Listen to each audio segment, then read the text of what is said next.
to our final segment of the night. Now I'll be honest, when I pitched this segment to you all, I never expected you to actually call for a repeat, but I'm glad to deliver.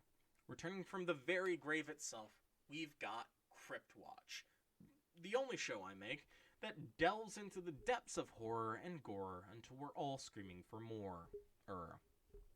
Now, stop me if you've heard this one before. A gaggle of college kids take their spring break up in the middle of the woods, all set to get drunk and get wild, and just as they're starting to get to the film-prescribed session of skinny dipping, one of the girls falls into the brackish waters, only to be kidnapped by a pair of foul-smelling hillbillies, dragging her away to their decrepit cabin, filled with bleached bones, revved chainsaws, and no small smattering of newspaper clippings describing a similar incident not 20 years ago to the day.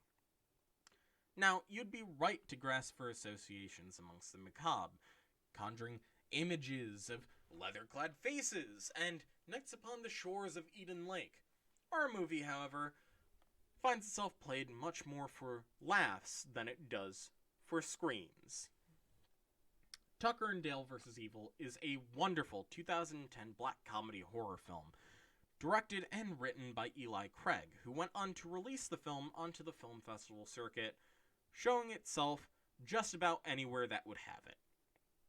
Now, Tucker and Dale is a twin tale entwined. While, yes, it does follow these glorious beacons of gentrified joy into the wilderness, scared for the safety of themselves and their abducted friend, it spends equal, if not more, time upon the eponymous duo of the backwater, they themselves on vacation up to a property, better being condemned than fixed up, though they'd probably be plenty happy simply repairing that beam in the background that totally won't end up putting someone's eye out.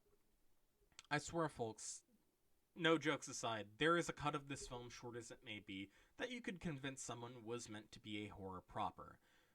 That laughless cut, however, would lose all of the heart of the film. Much like comedy itself, this film draws its laughs and gaffes from the breaking of expectation.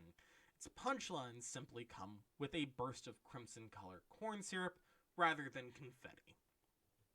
Now, more on that breaking of expectation, because that's something I feel is worth digging into. Being a fan of both horror and comedy, I find it hard not to draw parallels between the two. After all, much of the best horror could easily be described the same way you would a joke, simply swapping the word setup for suspense and the word punchline for, well, murder, usually.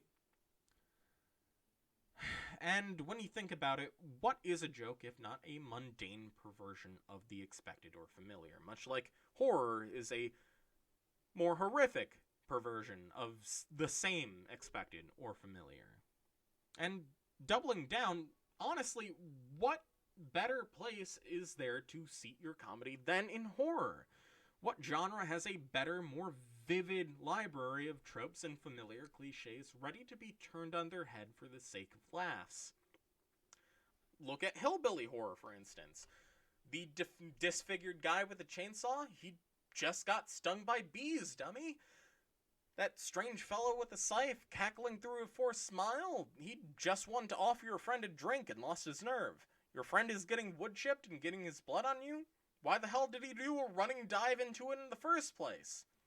Honestly, comedy and horror are a match made in heaven, and it's a shame that there are so few films that genuinely explore their interplay half as well as Tucker and Dale do.